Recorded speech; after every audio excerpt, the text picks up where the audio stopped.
Good morning students. நான் computer sir Arulmurugan sir பேசுகிறேன். Next பார்த்தீங்கன்னா நம்ம வந்து என்ன டாபிக் பார்க்குறோம் அப்படின்னு பார்த்தீங்கன்னா நம்ம வந்து 7th சாப்டரில் எடிட் ஃபில் சீரீஸ் கட்டளையை பயன்படுத்தணும். ஸோ எடிட் ஃபில் சீரீஸ் கட்டளையை பயன்படுத்தி எண் வரிசையை உருவாக்குதல். எடிட் ஃபில் சீரீஸ் கட்டளை. ஸோ நம்ம எந்த கட்டளையை பயன்படுத்தணும்னு பார்த்தீங்கன்னா எடிட் மெனு. நம்ம போய் எடிட் மெனுவில் கிளிக் பண்ணோம், அதில் ஃபில் ஒரு ஆப்ஷனை கிளிக் பண்ணணும், அதில் வந்து சீரீஸ் அப்படிங்கிறத கிளிக் பண்ணணும். இதான் வந்து எடிட் ஃபில் சீரீஸ். பல்வேறு எண் வரிசைகளை உருவாக்க பயன்படுகிறது. இந்த வசதியை பயன்படுத்துவதற்கு முன் தேவையான நுண்ணறைகள் தேர்வு செய்யப்பட வேண்டும்.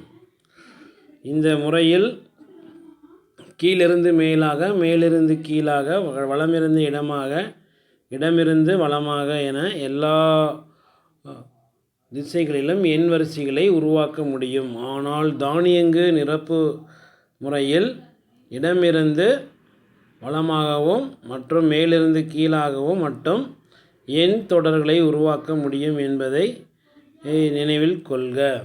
ஸோ நம்ம வந்து பார்த்திங்கன்னா நம்ம வந்து எப்படி ஒரு சீரீஸ் வந்து க்ரியேட் பண்ணலாம் அப்படின்னு பார்த்தீங்கன்னா நம்ம வந்து மேலிருந்து கீழாகவும், கீழிருந்து மேலாகவும், இடமிருந்து வலமாகவும், வலமிருந்து இடமாகவும், இடமிருந்து வலமாகவும் நம்ம வந்து என்ன பண்ணலாம் அப்படின்னு பார்த்திங்கன்னா நம்ம வந்து எண் வரிசையை வந்து உருவாக்கலாம். எண் வரிசைகளை உருவாக்க முடியும். ஆனால் தரவுகளை தானியங்கு நிரப்பு வசதியில் வலமாகவும் மேலிருந்து கீழாகவும் மட்டுமே எண் தொடர முடியும்.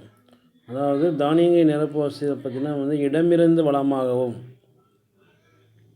நம்ம எப்படி வந்து நிரப்பணும் அப்படின்னு பார்த்தோம்னா ஃபஸ்ட்டு மேலேருந்து கீழ் அப்படின்னு பார்த்தீங்கன்னா நம்ம வந்து ஒரு எண் வரிசையை உருவாக்குறோம். அப்படி ஃபஸ்ட்டு வந்து ஒரு 10, அப்புறம் வந்து 20, 30, 40, இது ஒரு எண் வரிசை. அல்லது ஒரு 1, 2, 3, 4, 5 இது மாதிரி ஒரு எண் வரிசை. 2, 4, 6, 8 இது மாதிரி ஒரு எண் வரிசை. இதுமாதிரி எந்த வரிசை? இது மேலிருந்து கீழ். அடுத்தது இடமிருந்து வலம் ஆகவும் உருவாக்கலாம். இடமிருந்து வலம்னா ஸோ 10, 20, 30, 40 இது மாதிரி 1, 2, 3, 4, 5 இது மாதிரி யூஸ் பண்ணலாம்ல. அப்புறம் 2, 4, 6, 8, 10 இது மாதிரி எந்த ஒரு வரிசையும் வந்து நம்ம இடமிருந்து வலமாகவும் உருவாக்கலாம்.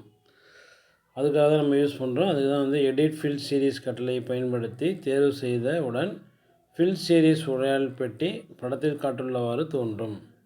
நம்ம வந்து ஃபஸ்ட்டு வந்து நம்ம வந்து தேர்வு செய்யணும். சரி, ஓகே. அடுத்தது பார்த்திங்கன்னா நம்ம வந்து இதுதான் வந்து எடிட் ஃபில் சீரீஸ். நம்ம வந்து போயிட்டு எடிட் மெனுவில் போயிட்டு ஃபில்லில் போயிட்டு சீரீஸ் கொடுத்தோன்னா இதுமாதிரி ஃபில் சீரீஸ் டயலாக் பாக்ஸ் வந்து ஸ்க்ரீனில் வரும். எடிட் ஃபில் சீரீஸ் இதில் பார்த்தீங்கன்னா என்னென்ன இருக்குது அப்படின்னு பார்த்தீங்கன்னா நம்ம வந்து டைரெக்ஷன். நம்ம எந்த டைரெக்ஷனில் ஃபில் பண்ணோம்? டவுன் டைரெக்ஷனாக டவுன், மேலேருந்து கீழ் அப்படின்னா டவுனு. ரைட் சைடு ஃபில் பண்ணுமா, அப்பு ஃபில் பண்ணுமா, லெஃப்ட் சைடு ஃபில் பண்ணுமா. அடுத்து சீரீஸ் டைப் வந்து லீனியர் டைப் இருக்குது, க்ரோத் இருக்குது, டேட் இருக்குது, ஆட்டோ ஃபில். டைம் யூனிட் வந்து டே, வீக் டே, மந்த்து, இயர் இதெல்லாம் இருக்குது. இதில் பார்த்தீங்கன்னா வந்து ஸ்டார்டிங் வேல்யூ இருக்குது, எண்டிங் வேல்யூ இருக்குது, இன்க்ரிமெண்ட் இருக்குது. இது எல்லாமே இதில் இருக்குது. ஸோ இப்போ ஒவ்வொன்றும் இதை பற்றி நம்ம சொல்லுவோம். ஃபஸ்ட்டு வந்து ஃபில் சீரீஸ் உரையாடல் பெட்டியின் உள்ளடக்கம். ஸோ டைரெக்ஷன் அப்படின்னு போட்டிருக்கோம் இல்லையா. டைரெக்ஷனில் என்னென்ன எதிர்பார்க்குன்னு சொன்னோம் இல்லையா. Direction down direction, right side, up, left இது மாதிரி என்ற நுண்ணறையை தேர்வின் திசையை தேர்வு செய்ய வேண்டும். நம்ம எந்த திசையில் தேர்வு பண்ணணும் அப்படின்னு பார்க்கணும். லெஃப்டா, ரைட்டா, அப்பா, டவுனா அப்படின்னு பார்க்கணும். அது வந்து டைரெக்ஷன். சீரீஸ் டைப் என்ன அப்படின்னு பார்த்தீங்கன்னா நம்ம வந்து சீரீஸ் டைப் என்ன? லீனியர் அப்படின்னா எப்படி வரும் அப்படின்னு பார்த்தோன்னா நம்ம வந்து லீனியர் அப்படின்னு பார்த்தீங்கன்னா நம்ம வந்து லீனியர் கூட்டுத்தொகை தொடர்களை உருவாக்க இந்த தேர்வை கிளிக் செய்ய வேண்டும். கூட்டுத்தொடர்களை உருவாக்க இது மாதிரி எடுத்துக்காட்டுனா கூட்டுத்தொகை தொடர் அப்படின்னா வந்து இது மாதிரி தொடர்களை நம்ம வந்து உருவாக்க முடியும் அப்படின்னு சொன்னோம்னா இப்போ சொன்னோம் இல்லையா. ஃபஸ்ட்டு 2, 4, 6, 8, 10 இது மாதிரி தொடர்களை உருவாக்க தான் நம்ம வந்து லீனியர் அப்படின்னு நம்ம வந்து கொடுக்குறோம். ஸோ ஓகே, அடுத்தது பார்த்தோம் அப்படின்னு நம்ம வந்து அடுத்தது க்ரோத் அப்படின்னு பார்த்தோன்னு வச்சுக்கேன், பெருக்கல் தொகை தொடர்களை உருவாக்க க்ரோத் கொடுக்கணும். க்ரோத் அப்படின்னா வந்து பெருக்கல் தொகை தொடர்களை உருவாக்க இந்த தேர்வை கிளிக் செய்ய வேண்டும். எடுத்துக்காட்டாக க்ரோத் அப்படிங்கிறது பெருக்கல் தொகை, அது வந்து கூட்டுத்தொகை 2 4 2 2ஆக கூட்டணும் அப்படின்னா 2 4 6 8ன்னு வரும். இது வந்து பெருக்கல் தொகைன்னா அப்படியே பெருக்கிட்டே போகிறோம். ஃபஸ்ட்டு 2 வருமா, அடுத்து 4 வரும், அப்படியே பெருக்குனா 8, அப்புறம் பெருக்குனா என்ன வரும் 16, அப்புறம் பெருக்குனா என்ன வரும் 32, அப்புறம் பெருக்குனா 64. ஸோ இது மாதிரி ஃபஸ்ட்டு 2 2 4 2 2 4 4 2 8 8 2 16 16 2 32 32 2 64, அப்படியே பெருக்கிட்டே போகும். அங்கே 2 2ஆக கூட்டிகிட்டே போனது அது வந்து லீனியர். இது 2 2ஆக பெருக்கிட்டே போகிறதுனால இது வந்து பேர் என்னது க்ரோத். அடுத்தது வந்து டேட் அப்படிங்கிறது பார்த்திங்கன்னா நம்ம வந்து தேதி தொடர்களை உருவாக்க இதனை தேர்வு செய்ய வேண்டும். இந்த தேர்வை தேர்வு செய்தவுடன் டைம் யூனிட் என்ற பிரிவு தரவு உள்ளீட்டு நிலைக்கு மாறும். ஸோ இதில் வந்து டைம் யூனிட் இருக்குது, டேட்டில் வந்து டைம் யூனிட் இருக்குது, அதை நம்ம வந்து டைம் யூனிட்டில் வந்து கொடுக்கணும்.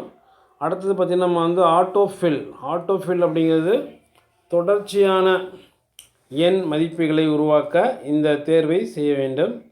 இந்த தேர்வை தேர்ந்தெடுத்தவுடன் டைம் யூனிட், எண்ட் வேல்யூ மற்றும் இன்கிரிமெண்ட் போன்ற பிரிவுகளின் தரவு உள்ளிட முடியாது, நிலைக்கு மாற்றம் பெறும். ஸோ இதெல்லாம் பார்த்திங்கன்னா நம்ம வந்து தொடர்ச்சியான எண் மதிப்பு அப்படின்னா என்னது, தொடர்ச்சியான மதிப்புன்னா என்ன 1 2 3 4 5 6 7 இது பேர் வரிசையில் இருக்கா, இது தொடர்ச்சியான மதிப்பு, இது ஆட்டோஃபில் கொடுக்கலாம். அப்போ இப்போ நம்ம 10 கொடுத்தோம்னா அடுத்தது 11 தான் வரும், 12 13 14 இது மாதிரி வந்து தொடர்ச்சியான வரிசையில் உருவாக்க தான் நம்ம வந்து ஆட்டோஃபில் வந்து யூஸ் பண்ணுறோம். அதில் ஸ்டார்டிங் வேல்யூ எண்டிங் வேல்யூ எல்லாம் கொடுக்க முடியும். அடுத்தது பார்த்திங்கன்னா நம்ம வந்து டைம் யூனிட் அப்படின்னு கொடுத்துருக்காங்க. டைம் யூனிட் தான் வந்து நம்ம வந்து டேட்டுக்கு தான் வந்து டைம் யூனிட்டில் வேணும். நம்ம டைம் யூனிட் டேட்டை தேர்வெடுக்கும்போது மட்டுமே இந்த பிரிவு உள்ளீட்டு நிலைக்கு மாறும். நம்ம வந்து டேட்டுன்னு கொடுத்தா மட்டும்தான் டைம் யூனிட் தர முடியும். அதில் வந்து டேன்னு கொடுத்தோன்னு வச்சுக்கேன், நாள் வாரியான செய்தி தொடர்களை உருவாக்க முடியும். டேனா வந்து நாள். அடுத்தது வீக் டே, வார இறுதியை மையமாக கொண்ட தொடர்களை உருவாக்கலாம், வீக் டே. அடுத்து மந்த்து, மாத வாரியான தேதி தொடர்களை உருவாக்கலாம். இது மாதிரி வாரமான அல்லது மாத வாரியான அல்லது டே நாள் வாரியான தொடர்களை வந்து உருவாக்க முடியும். ஸோ அடுத்தது பார்த்திங்கன்னா நம்ம வந்து இது மாதிரிலாம் நம்ம வந்து உருவாக்க முடியும்.